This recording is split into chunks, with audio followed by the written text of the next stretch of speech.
Yo soy el doctor René Rodríguez Gutiérrez y el día de hoy vamos a hablar de las complicaciones macrovasculares de la diabetes. Desde luego que recuerden que esta es una parte del tema, pero todas sus dudas y preguntas las podremos ver en la clase presencial. Entonces, creo que una parte primordial es saber cuáles son las complicaciones macrovasculares de la diabetes. Como ustedes ya saben, básicamente podemos dividirlas en micro y en macrovasculares. Y recordar que cuando hablamos en macrovasculares hablamos de enfermedad vascular cerebral, enfermedad coronaria y enfermedad vascular periférica básicamente.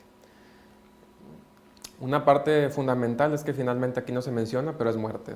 Recordar que la principal causa de mortalidad en pacientes con diabetes principalmente es la enfermedad cardiovascular y que finalmente un infarto, una enfermedad vascular cerebral, pues pueden conllevar a que el paciente pueda morir por ello, ¿no? La anomalía subyacente, recordar también que es la aterosclerosis, que es la acumulación de grasas dentro de los vasos sanguíneos. Y cuando uno se pregunta, como ya lo mencioné, cuál es la principal causa de morbilidad y mortalidad en pacientes con diabetes, indudablemente es que es la enfermedad cardiovascular aterosclerótica, que es el contribuyente precisamente más grande en costos directos e indirectos, es decir, para el paciente mismo y para todos los sistemas de salud, y que desde luego conlleva que el paciente, una vez que tiene una enfermedad coronaria, una enfermedad cerebrovascular, pues afecte de manera importante su funcionalidad, su calidad de vida y por lo tanto lo que sigue hacia adelante en el manejo de su enfermedad. Si es que logra sobrevivir, pues lo que sabemos que estas enfermedades pueden causar la muerte como tal. Cuando uno habla de enfermedad cardiovascular aterosclerótica es importante que recuerden que básicamente nos referimos a enfermedades coronarias y que puede ser infarto agudo con o sin elevación del segmento ST, angina estable, angina inestable, accidente cerebrovascular, el famoso stroke, la enfermedad vascular periférica, y le pongo ahí asterisco porque recordar que gran parte de lo que son las úlceras y amputaciones y todo esto es una combinación entre neuropatía como tal diabética junto con la enfermedad vascular como tal aterosclerótica. Y bueno, desde luego que cuando hay historia de infarto del miocardio o revascularización coronaria o arterial periférica, esa también se considera como enfermedad vascular aterosclerótica.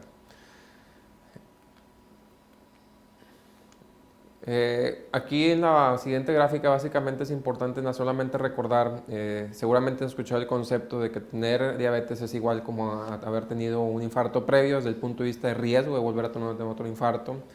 Es el famoso estudio que demuestra eso. Si ven por lo menos en lo que se muestra en la gráfica, cuando se hace la incidencia a 7 años de infarto gol miocardio en pacientes que no tienen diabetes y infarto gol miocardio es alrededor de previo es de 3.5. Cuando el paciente tiene un infarto o gol miocardio previo, pero sin diabetes, es alrededor de un 20%. Y vean cómo cuando no tiene infarto previo, pero sí tiene diabetes, es también alrededor de un 20%, ¿no? De ahí de que sea algo equivalente. Este concepto como tal puede ser controvertido, pero la realidad es que el punto es que ustedes recuerden que la diabetes como tal es un factor de riesgo cardiovascular muy importante y que desde luego, como en la última columna, cuando se juntan ambos, pues desde luego que la posibilidad de que exista un infarto aumenta prácticamente al más del doble. Entonces, el infarto agudo del miocardio es hasta 2 o 5 veces más común, es decir, 200 a 400, 500 veces más común en sujetos con diabetes que sin diabetes.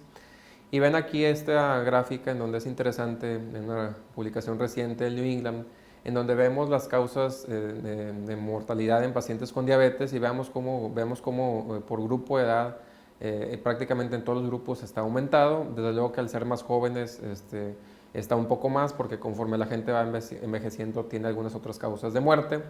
Pero vean cómo hacen la comparación entre 2005 y después de 2005 y básicamente es interesante ver que si bien antes de 2005 contamos con mucho menos arsenal terapéutico y mucho menos forma de concientización de hacer el diagnóstico de manera temprana, vean cómo prácticamente cuando uno hace la comparación entre uno y otro, si bien hemos avanzado, realmente hace falta mucho por hacer, ¿no? Entonces, indudablemente que es una parte fundamental que ustedes conozcan, que es una de las principales causas como factor de riesgo para que se presente la enfermedad coronaria y que si bien podemos hacer algo al respecto y hemos hecho algo al respecto, todavía hace falta mucho por hacer.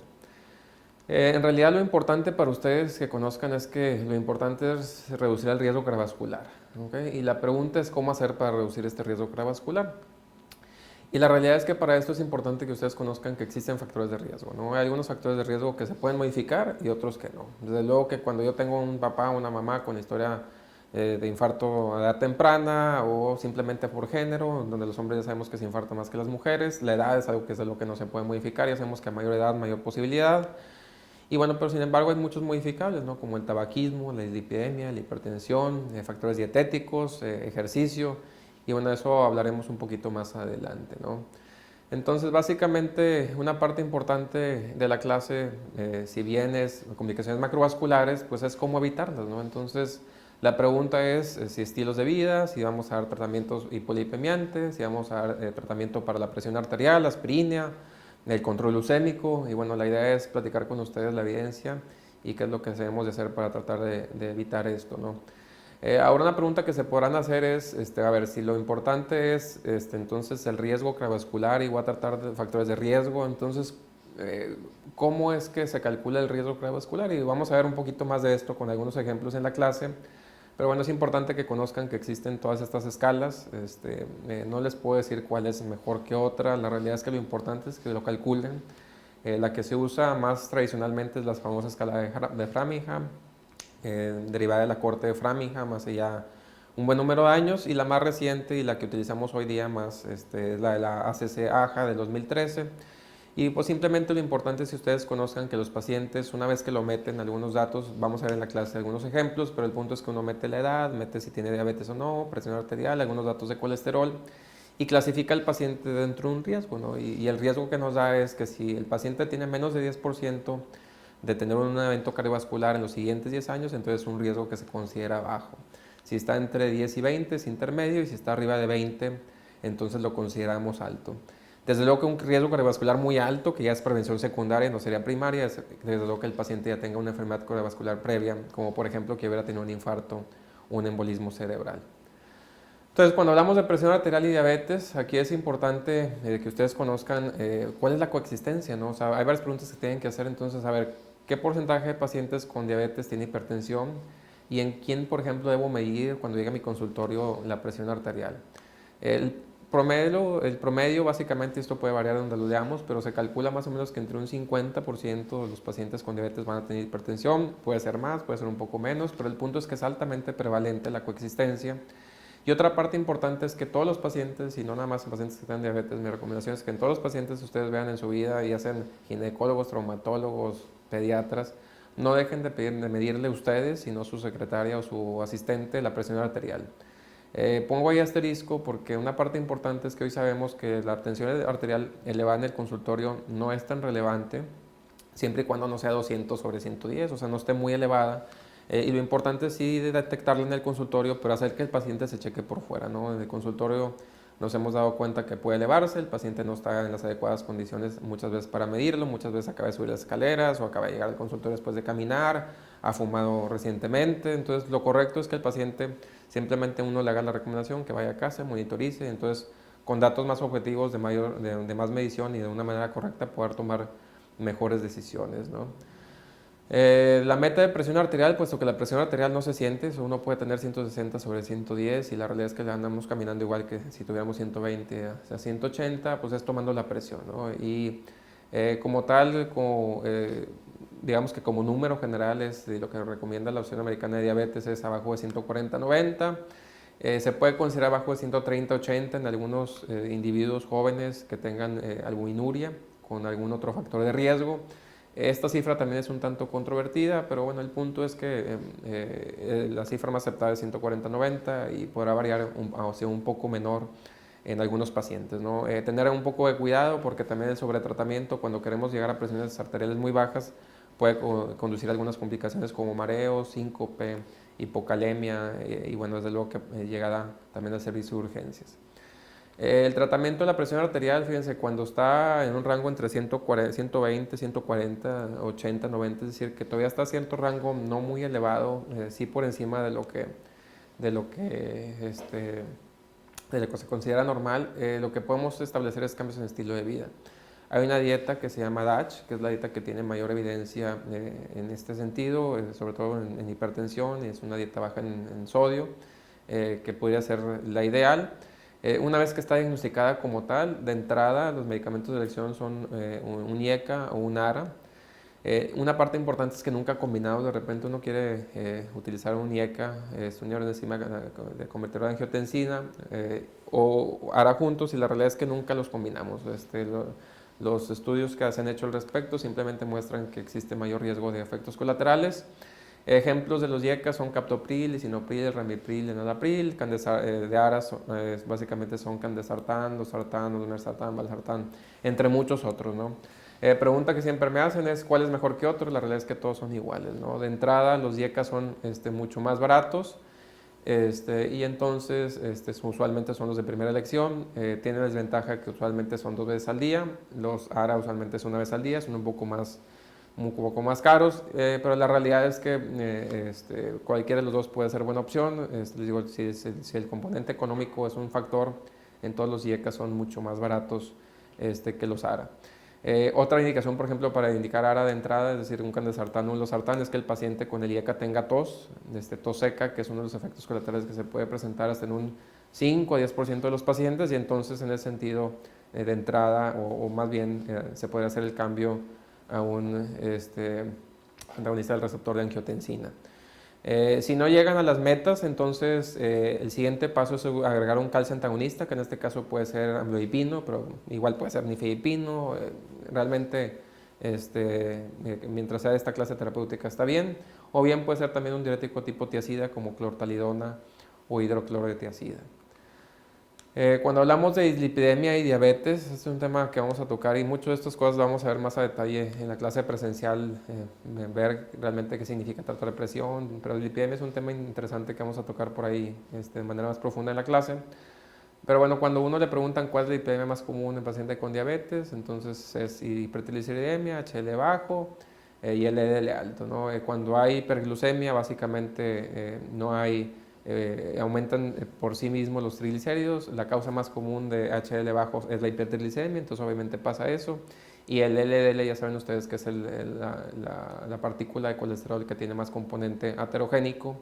Y en ese sentido, pregunta de examen, de NARAM, etc. Esa es la triada básica, clásica que uno encuentra cuando un paciente se encuentra descontrolado, ¿no? Ahora, ¿en quién y cuándo medir un perfil de lípidos? La respuesta es en todos los pacientes al diagnóstico, y aquí pongo asterisco porque es importante que sepan que los niveles al diagnóstico pueden estar más elevados simplemente porque ya les comenté que la hiperglucemia como tal hace que esto se eleve, y entonces usualmente es razonable nunca tomar una decisión de tratamiento cuando el paciente está muy descontrolado o hospitalizado. O sea, es decir, nunca es una superurgencia. Podemos esperar que el paciente esté un poquito más controlado, ver bien el perfil de lípidos, y entonces utilizar una terapéutica que sea un poco más razonable para el caso, ¿no? Sin embargo, también esperar a que esté totalmente controlado, es decir, a que llegue a metas de glucosa, como el famoso 7-hemoglobina glucosilada, pues está un tanto en el pasado, porque hoy ya más que regirnos por números de colesterol, como vamos a ver más adelante, nos regimos porque tratamos riesgo cardiovascular. Entonces, ¿cuál es el tratamiento de las dislipidemias? Recuerden que la piedra angular, tanto para diabetes, hipertensión y dislipidemias, pues es cambios en el estilo de vida, ¿no? Al paciente le va a convenir en ese sentido para mejorar un tanto sus niveles de colesterol, una dieta baja en ácidos grasos trans, grasas saturadas abajo del 7%, una dieta alta en fibra vegetal, el ejercicio, bajar de peso. Lo de bajar de peso es interesante, comentamos creo que en la clase ahí de nutrición que por ahí les di la sesión pasada, que tampoco el paciente ocupa para tener un peso ideal, ¿no? Con que baje 5 o 10% de su peso es totalmente adecuado y farmacológico, ¿no? Que dicho sea de paso, es importante que el paciente se enrole dentro de cambios de estilo de vida. Le va a ayudar a muchísimas cosas, bajar de peso, mejorar la glucosa, la presión arterial, también el colesterol, pero ciertamente la mayor parte de los pacientes terminan ocupando tratamiento farmacológico, ¿no? Y el tratamiento farmacológico de la dislipidemia en diabetes es muy sencillo, es estatinas. Igual veremos por qué estatinas, seguramente en su libro han leído más de 20 medicamentos que pueden reducir el colesterol LDL, que aumentan el HDL, que reducen triglicéridos, pero la respuesta simplemente es estatinas. Lo veremos más adelante en la clase presencial del por qué las estatinas. ¿A qué paciente vamos a tratarles la dislipidemia? Entonces, cuando hay prevención secundaria, es decir, paciente que tiene infarto previo, paciente que tiene un stroke previo, todos los pacientes, amputación, o sea, cualquier paciente que sea prevención secundaria, todos. Y la recomendación es que sea una estatina a dosis alta, ahorita vamos a ver qué es eso. Y cuando es primaria, es decir, que un paciente tiene diabetes, hipertensión, obesidad, pero no se ha infartado, no tiene un stroke o una amputación como tal, entonces si es menor a 40 años y tiene diabetes, factores de riesgo adicionales, podemos utilizar una dosis moderada. Y si es mayor a 40 años, tratamiento prácticamente aún sin factores de riesgo. Es decir, simplemente porque el paciente tenga más de 40 años y tenga diabetes, prácticamente eso lo coloca arriba del 7.5% de riesgo cardiovascular, que es suficiente, y la recomendación que se nos hace para tratar con estatinas. Entonces, prácticamente arriba de 40, todos los pacientes, una dosis moderada; abajo de 40, tiene que tener el paciente un poquito más de factores de riesgo, ¿no? Entonces, dosis moderada o alta, esto igual también lo discutimos en la sesión presencial. Para que sepan, nada más las de alta intensidad es atorvastatina, rosuvastatina; todas las demás son de moderada intensidad en cuanto a las estatinas. La aspirina como tal es otro medicamento que ayuda a reducir riesgo cardiovascular. Entonces, ¿a qué pacientes con diabetes vamos a recomendarle el uso de aspirina?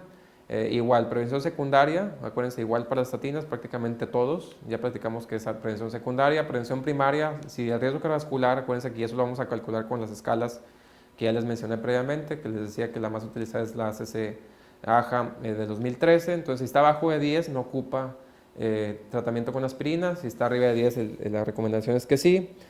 Y bueno, prácticamente todos los pacientes arriba de 50 años con un factor de riesgo adicional, es decir, diabetes, usualmente su riesgo va a ser arriba del 10%. Entonces, la gran mayoría de los pacientes va a ocupar finalmente aspirina. La dosis prácticamente puede variar, hay un rango amplio. Aquí en México la verdad es que contamos con la de 100, entonces no batallar, simplemente es una aspirina a cualquier hora del día, no tiene efectos colaterales, no afecta realmente en la situación de gastritis ni de sangrados, o sea, bastante segura, bajo costo y con mucho beneficio, ¿no? La otra cosa que siempre se nos olvida es el tabaquismo, ¿no? O sea, todo el mundo nos enfocamos en la glucosa, y ojo que ni siquiera he hablado de glucosa, nos enfocamos en la hipertensión, en la dislipidemia, de repente nos acordamos de la aspirina, pero nadie se acuerda del tabaquismo, o ahí al final cuando el paciente se va del consultorio, ¿no? Entonces, una parte importante que creo que sí es importante que conozcan es que realmente el tabaquismo por sí mismo es quizá el más importante de todos los factores. Suspender el tabaquismo, como menciona ahí la diapositiva, a un año reduce el riesgo de enfermedad cardiovascular 50% y a 2 años del 100%. Ojo, que no es que lo cure, sino que simplemente el riesgo aumentado por el tabaquismo se disminuye en poco tiempo, ¿no? Entonces creo que esto para ustedes es importante que lo conozcan, que lo comenten con los pacientes, porque de repente el paciente puede decir: oye, pues yo he fumado todo el tiempo, ya dejar no va a servir. Sí sirve. Desde luego que para cáncer de pulmón y algunas otras patologías, enfermedad pulmonar crónica, el dejar de fumar también sirve, pero no a este nivel como en lo que es la enfermedad cardiovascular, ¿no? Entonces, bueno, es importante que conozcan eso. Hay una revisión sistemática reciente publicada en el British Medical Journal, de BMJ, en donde habla que un solo cigarro también es suficiente para aumentar el riesgo cardiovascular. Obviamente es dependiente de dosis, pero un solo cigarrillo es suficiente para que el riesgo del paciente con diabetes o sin diabetes en realidad aumente, ¿no? Cardiovascular. Ahora, control glucémico y riesgo cardiovascular, pues básicamente todos nos centramos en que el tratamiento de la diabetes es bajar glucosa. Y hasta qué punto hemos demostrado esto, vamos a ver que es algo controversial. Hay 2 estudios pivote que tienen que conocer, que son los más importantes, que es el DSCT para diabetes tipo 1 y el UKPS para diabetes tipo 2. Básicamente lo que hacen estos 2 estudios es que ponen a pacientes en tratamiento intensivo contra convencional, y no hay duda en los dos, en que pacientes que tienen la glucosa muy elevada, el bajar la glucosa como hasta 8 o 9%, pues sí reduce las complicaciones macrovasculares, ¿no? Sin embargo, ya cuando hablamos de bajar la glucosa un poco más, hay 2 estrategias de tratamiento para control. El control intensivo, que es el que básicamente seguramente por ahí han escuchado y han mencionado, y resulta lógico, ¿no? Pensar que si la glucosa es glucosa elevada, pues hay que llevarlo a glucosa normal y que es abajo del 7%, y el convencional, que les decía, no es no tratarlo, o sea, no es tener glucosiladas de 10 o 11, sino que es simplemente un poquito más laxo, ¿no? Entonces, como les comentaba, que cuando la glucosilada está en 11 o 12, si bajarla a 9 reduce ese riesgo. Y bueno, vamos a ver la evidencia un poco de lo que pasa en diabetes tipo 1 y 2, cuando bajamos un poco más la glucosilada en relación, ojo, que no estamos hablando de complicaciones microvasculares, estamos hablando de macrovasculares, a este tipo de complicaciones, ¿no? Entonces, en diabetes 1, les decía que los estudios es el DSCT y el EDIC, que es el estudio de seguimiento del DSCT. Básicamente el tratamiento intensivo bajo de 7, tratamiento convencional ya les mencioné. Y ahí sí hay cierta confianza en que hay una reducción de riesgo de complicaciones macrovasculares, incluyendo muerte en pacientes con diabetes tipo 1. Es decir, entre más rápido, mejor se controlen los pacientes, estén cercano o por debajo del 7, la posibilidad de que tengan una complicación cardiovascular es menor. Sin embargo, en diabetes tipo 2 el panorama es un poco más complicado. Esta es una revisión sistemática que publicamos recientemente. Es la pues más contemporánea y más grande revisión sistemática que evalúa todo lo que es el tratamiento intensivo contraconvencional de pacientes con diabetes tipo 2. Está publicada ahí en Circulation. Y básicamente en la clase lo comentamos más a detalle, pero si lo ponen en pausa ahí a la diapositiva para que lo puedan observar con más detalle. Si se fijan, cada uno de lo que está arriba dice mortalidad por todas las causas, mortalidad cardiovascular, infarto de miocardio no fatal, stroke y amputaciones. Y la parte línea, la línea que está horizontal, vertical en negro, básicamente si cualquiera de las líneas toca esa línea, quiere decir que no hay efecto entre el tratamiento convencional e intensivo. Y si se fijan en mortalidad, prácticamente todas están tocando ahí la línea media. En todas las gráficas están ahí tocando la línea media, ¿no? O sea, es decir, que no estamos tan seguros en diabetes tipo 2 que realmente llevando al paciente a un control muy estricto, la posibilidad de que este paciente se muera o tenga un infarto sea menor. Quizá como ven ahí en lo verde, en infarto de miocardio no mortal, no fatal, si se ven, si está despegado un poco las líneas verdes ahí de lo que es la raya negra vertical, y quizá hay cierta tendencia que disminuyendo o haciendo más intensivo en el control, el infarto o el miocardio no mortal pueda mejorar, o sea, puede reducirse ese riesgo. Sin embargo, en todo lo demás no hay ningún tipo de efecto, ¿no? Entonces, pareciera ser que no hay efecto en diabetes tipo 2, tratamiento intensivo contraconvencional, por lo menos en complicaciones macrovasculares. Ahora, yo creo que hasta ahorita espero que piensen, oye, pues qué pasa si tratamos todos los factores de riesgo. Entonces hay un estudio que es el pivote para esto, el estudio Steno, ya publicado hace buen número de tiempo, pero en lo que hacen básicamente es que hay cambios de estilo de vida, llevar la glucosa a que esté baja, controlar el colesterol, la presión arterial, las aspirinas, y prácticamente juntar todo lo que les he dicho en un estudio.